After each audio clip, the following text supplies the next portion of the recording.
È nato da un'intesa tra l'IPAB Monsignor Ventimiglia, il Comune di Catania, l'Unitalsi e l'Arcivescovo. Abbiamo messo su, ci abbiamo creduto sin dall'inizio, un poliambulatorio medico specialistico che sarà rivolto per il primo momento ai nostri assistiti del centro diurno e della casa di riposo.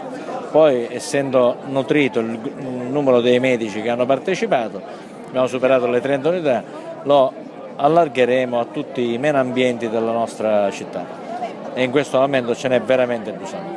Dare un servizio a chi in questo momento ha veramente bisogno, che non si può permettere di potersi pagare visite specialistiche di cui avrebbe di bisogno, e noi ci saremo al loro fianco.